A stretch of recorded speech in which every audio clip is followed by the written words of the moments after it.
You did so you did just on the last one. You did Q, R, and S. Okay. You did a Well, lot of stuff. yeah. When I teach this in my IB history class, the civil rights movement by itself takes me like a month and a half.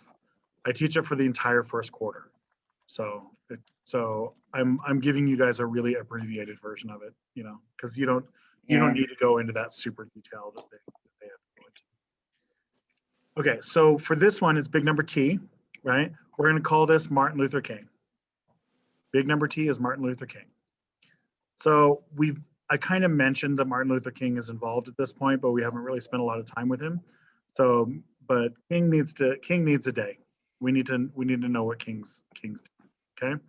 So King is the leader of the movement, obviously. He's the leader of the movement, and he's the leader that is the most committed to nonviolent resistance, nonviolent action. Right? This is the thing that everybody knows about him, right? In your kindergarten class, you learn about this. So he's leading the SCLC. Sam, do you remember what the SCLC is? It's the, I don't know if you touched the SN. Oh wait, SCLC. It's like largely dominated by churches. Yeah, it's the Southern Christian Leadership Conference. It's a collection of preachers, basically, of like ministers from around the South, and they're all these mostly Black ministers. There's some white people, some Jews and stuff who are involved. Anyway, so King is primarily using that organization to organize through all of the different cities through the South, where church leaders all across the South are the ones who are organizing movements, are organizing actions. Hi, Jesse. Jesse, I don't know who you are, Jesse. Who are you? No, it's Bukuru. Oh, Bukuru, nice to meet you, man. I haven't met you before. Yeah, my computer's, I don't know, it's acting funny, that's why. And I don't know why it's saying Jesse, that's my girlfriend's thing, but I'm in my account. I don't know why it's acting like that though. All right. Well, I believe you. I believe you. All right. So Jesse, we're welcome to class. This is Sam and Emma. We're doing our lesson on Martin Luther King today. Okay. So Martin Luther King is really going to step into the movement in what we're going to call the Birmingham campaign. This is in Birmingham, Alabama. In Birmingham, Alabama, he steps into this movement in Birmingham, where they're going to try to desegregate Birmingham again. He organizes marches through the city. And these marches are going to produce some of the most famous images from the entire civil rights movement, including this one right here. The governor of Alabama, his name is Bull Connor, Bull like bull, right? His name is Bull Connor.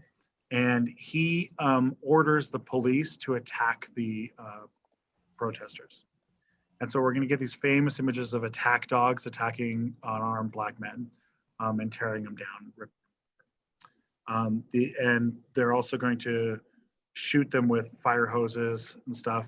We're going to get video. We have video of this where the fire department hits the guys with the fire hose and they go tumbling through the streets, you know, getting injured and stuff. Okay, these images are incredibly violent, bad, scary images. And Bull Connor is setting himself up as the primary enemy of Martin Luther King, enemy of this movement. Bull Connor gives a very famous speech where he says, segregation today, segregation tomorrow, segregation forever. Yeah. Martin Luther King gets arrested during the Birmingham campaign. And while he's arrested, he writes letters from a Birmingham jail. Yeah, Jesse? It's Bukuru. I'm sorry, Bukuru. Sorry. I was gonna see if it was okay if I just turn off my camera. I'm just still here. I don't know. Yeah, you're fine if you want to, I guess. Right, we usually like to keep the cameras and the mics on so you can like have a conversation and be part of the group. Yeah. All right. So Martin Luther King gets arrested. He writes his very famous letters from a Birmingham jail, in which case he makes a case for nonviolent resistance and for racial harmony in the country.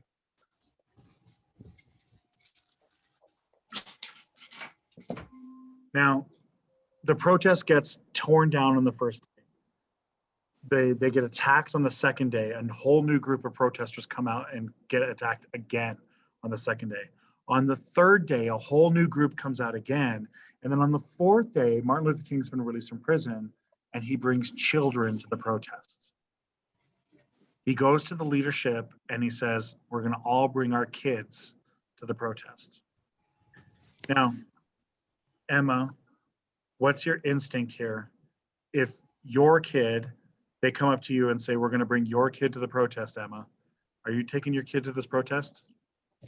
I'd be pretty hesitant too, because with all the violence coming from the people, like not like people in charge of the movement, but like government officials and stuff, I'd be really scared that my kid would get hurt. Yeah, I would be really scared too, right? I would like to say that I would bring my kid, but I also think I would be very protective of my kid, right?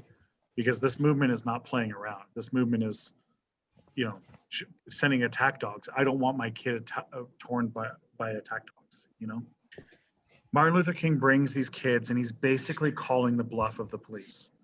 He says that the police aren't going to attack children. So, what do you think? Sam, do the police attack the children? Yes. Yeah. Emma, what do you think?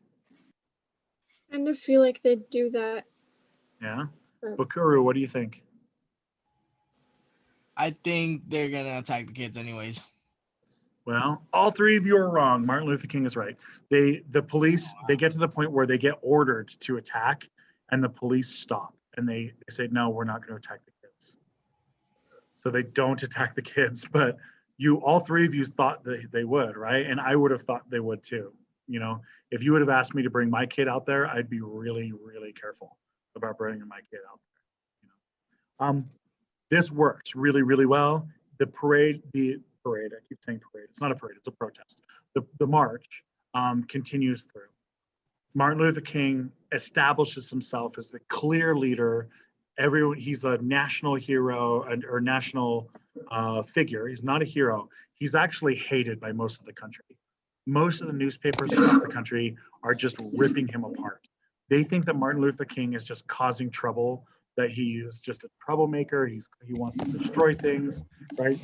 Martin Luther King is regularly attacked in the news. He's attacked both figuratively and literally. This is his motel in Birmingham, Alabama, on the night of the protest. The KKK blows up his hotel, right? And let's be clear here. Yeah, let's be clear here. His church is bombed 3 times. The church that he preaches at, right? His family house is attacked so many times, he constantly has to move. People drive up to his house and just start shooting the windows out. People throw grenades through his back window into like his kids' bedrooms and stuff. Holy shit. Yeah. So today in 2020, we look at Martin Luther King as a hero, right? And we look at him as like one of the greatest heroes of American history, probably, right? But in 1963, in this time, he's looked at as a villain. He's looked at as the greatest troublemaker in American history, right? And they are literally trying to kill him. And we know how the Martin Luther King story is going to end, right? We know he's going to be assassinated.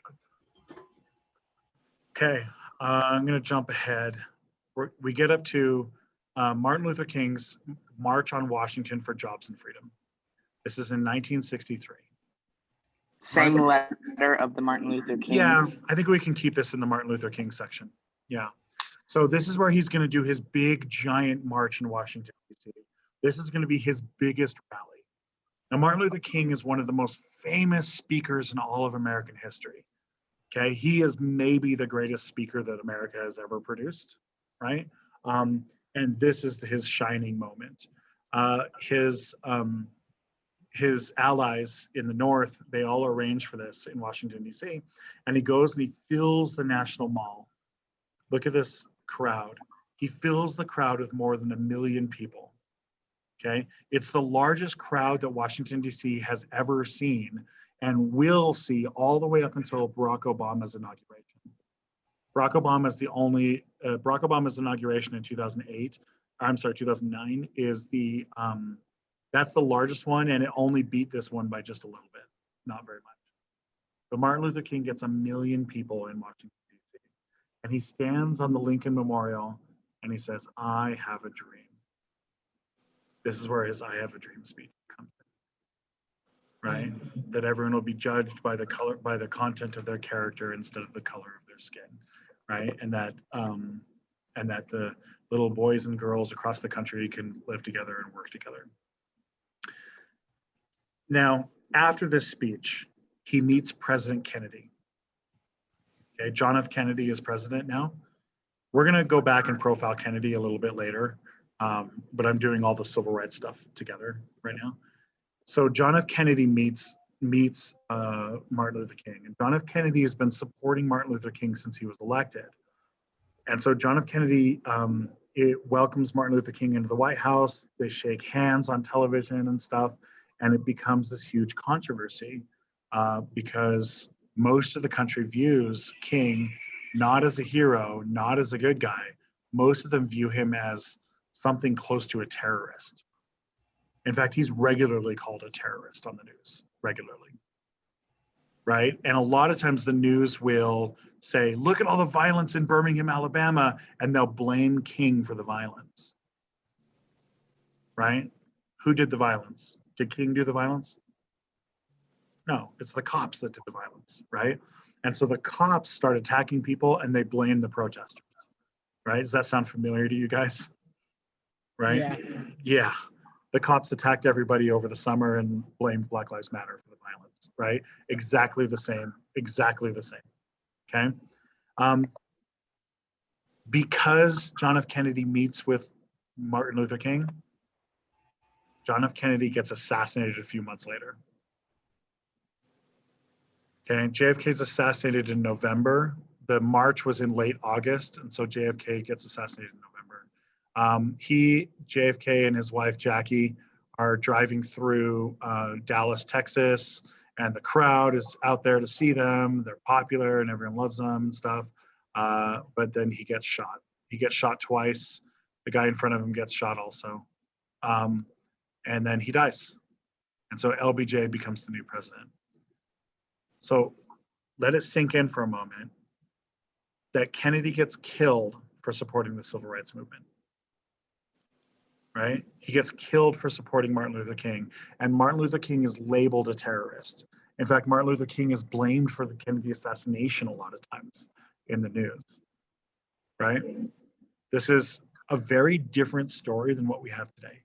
Right? King is almost universally recognized as a hero today. But back then, it was absolutely not the case. The movement is going to continue. We're going to get more freedom rides buses. We're going to get more protests. We're going to get more sit-ins. We're going to get a really famous example down in St. Augustine, Florida. We can make this a new number. Make this number U. Big number U, St. Augustine. The St. Augustine movement, one of the big things is that they didn't want blacks and whites to get in the same water together. That was a really, really big deal for white people, is that they thought that if a white person gets in the same swimming pool as a black person, that the blackness will come off and be absorbed into the white people or something like that. We're talking some wacky voodoo magic here, right? They thought that this would be a problem, right? And so they prohibited black people from getting in the swimming pools. In St. Augustine, Florida, they prohibited black people from getting on the beaches of Florida. And so they would have black beaches, right, where all the black people would go, and they'd have white beaches where all the white people would go. So they start wade-ins, what we call wade-ins.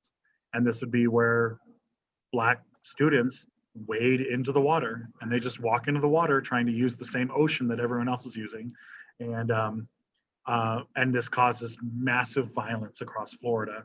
Violence starts erupting across all the beaches of Florida as this is happening. The most famous version of this is at the Monson Motor Lodge. The Monson Motor Lodge in St. Augustine, Florida, where a group of rabbis, Jewish rabbis, they get a room at the hotel, and then using their guest passes, they welcome in some Black college students to come and use their swimming pool, right? While the white owner, he says, no Negroes in our pool, and he tries to get them out. He tries hitting them with like the pool skimmer thing, you know, they clean out like leaves and stuff. He tries reaching them and hitting them, but they just swim into the middle of the pool to get away from him, right? And so he comes back with acid, with boric acid. This is what he's pouring into the pool. And he starts to spray boric acid and splash it all over the people, trying to get them to get out of his pool. And the boric acid, once it hits the water, it starts to boil and creates like acid boiling water, right? Where it's like bubbling and spraying acid in their face. Yeah.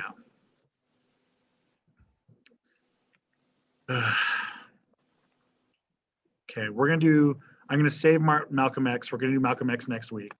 So I'm gonna save him. This leads us into what we call the Freedom Summer.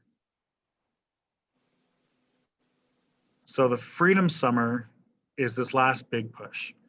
Kennedy's dead, and Johnson is trying to push civil rights legislature through Congress. Okay.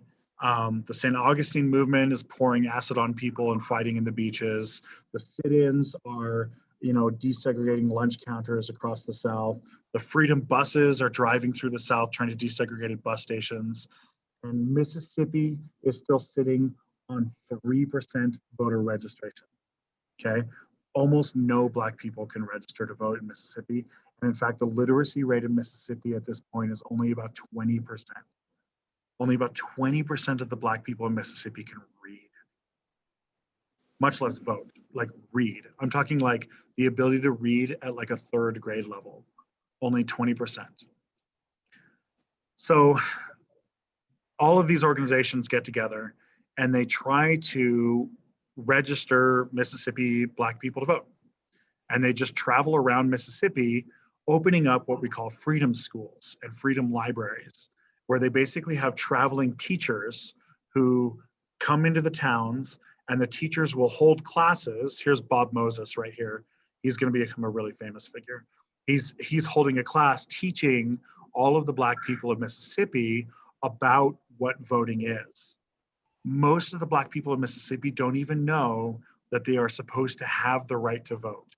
They don't even know the vote has been taken away from them, because they've never attended a school and they've never even been taught how it's supposed to be.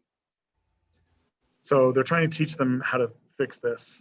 Bob Moses is our leader of this group. He actually is going to go on to teach calculus to poor Black kids for the rest of his life. Actually, he's going to get the Presidential Medal of Freedom for it. Fannie Lou Hamer is going to be the other big organizer. And she is going to make arguments in front of the Mississippi legislature. One of the things that she argues about is how Black women are treated particularly bad. She talks about a medical procedure that she was forced to have called a Mississippi appendectomy. You see it there on her picture there, right? You know what an appendectomy is? Mm-mm. Like in a real world, like Bakuru, do you know what an appendectomy is? Mm-mm. I said no. Oh, okay. So an appendectomy is where you remove your appendix, right? Your appendix. The appendix is like that little organ in your body that doesn't do anything, right? It doesn't do anything. It just sometimes fails and makes you sick, right? And so an appendectomy is a pretty easy procedure. It happens a lot. It's very, very common, right? The Mississippi appendectomy, on the other hand, is something else. It's the forced sterilization of Black women. When Fannie Lou Hamer was a young woman, when she was like 21 years old, she got sick. She got pneumonia, right? A lung disease. She got pneumonia. She went to the hospital for medical treatment and they put her under medication. And when she woke up, she found out that they had done a hysterectomy on her against her will. Do you know what a hysterectomy is? Emma, do you know what that is? No. It's I like recognize it. it's sort of like where they make it so women can't reproduce anymore. I don't know if it's like a removal of like the uterus or if it's just like It's messing the things removal down of the there. uterus. It's the Okay. removal of the uterus, right? The uterus is the part of the woman's body that carries the baby, right? If she gets pregnant, right? And so while she was getting treated for pneumonia, a lung disease, they put her under medication and removed her uterus. And in Mississippi, this was 100% legal if the doctor determined that the patient was of lower class and it was dangerous to Mississippi if that lower class person was allowed to make babies. That was legal in Mississippi. And so she starts talking about this where thousands and thousands of Black women in Mississippi are getting forced hysterectomies. They're going to the hospital for something unrelated and then getting hysterectomies. And a bunch of men, same thing's happening to the men. The men are getting vasectomies. Again, the men are coming in for something like, pneumonia or something, right? A flu, and then they put them under medication and then do a vasectomy. Vasectomy is where you tie the tubes inside of the man's testicles so those body stops to produce. Wow, that's messed up. Yeah, it's really messed up. And it's going to stay the law in Mississippi until the 1980s. Yeah. Why? Yep. Yeah, it's the Freedom Summer results in massive violence across Mississippi again. Okay. Again, if you look at all of this, the Mississippi arrests 1,000 Freedom Summer people. 80 of the workers are burnt, beaten, 37 churches bombed, 30 homes bombed, 4 workers are killed, 4 workers are critically wounded, right? There's just massive, massive violence going all the way across Mississippi. The violence in St. Augustine, Florida, the violence in Mississippi, all of that is coming together to pass the Civil Rights Act of 1964. Hooray. All right, you guys should be happier about this. Come on now. Civil Rights Act of 1964 is passed. This is our last letter for the day, our about last number for the day. It's the Civil Rights Act of 1964. This law. We want this as a new letter. Yeah, make it a new number. Yeah. V. E. Right? V, yeah. So V is the Civil Rights Act of 1964. This act makes it illegal to discriminate against anybody because of race, color, religion, sex, or national origin. Okay, they include women in here, even though it's the women's rights movement is also moving, and we'll do that probably. We'll start it next week, right? So the women's rights and the civil rights are kind of running parallel at the same time. The Civil Rights Act makes it illegal to discriminate against anybody. It also makes it illegal to discriminate against anybody for jobs, for hiring, or for promotions, or who gets raises, right? You also can't fire somebody for being Black anymore, or Asian, or Mexican, or whatever, right? It also makes it illegal for the federal government to discriminate against people for programs, okay? Government programs, like government aid programs, like veterans benefits. Black men who served in World War II were not getting veterans benefits because they were Black. The Army just wasn't giving them health benefits and stuff. And so now this makes it so that they have to. It also is going to strengthen some of the voting laws. Here's President Johnson signing it. Martin Luther King is there also seeing this. Okay, this is one of the big major victories for Martin Luther King.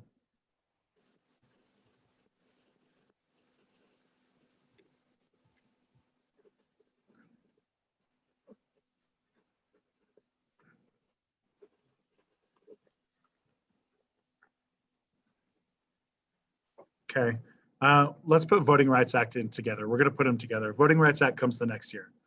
So Voting Rights Act, I'm just trying to see how much time we have. We got a couple minutes. All right, so Voting Rights Act, the Civil Rights Act prohibits discrimination, but the Voting Rights Act is specifically dealing with voting. And it outlaws things like literacy tests, and it makes it so that the federal government can inspect the states to make sure that the states are letting people vote. So if Georgia has a history of not letting Black people vote, then the federal government can go to Georgia and make sure that Georgia is letting Black people vote. Okay, these two acts get passed back to back, right? They're like sister acts, you know, they're like back to back acts that are passed. And the Voting Rights Act is the reason why today everyone gets to vote. This is the reason why this is the law. Why? Okay. What is this map showing?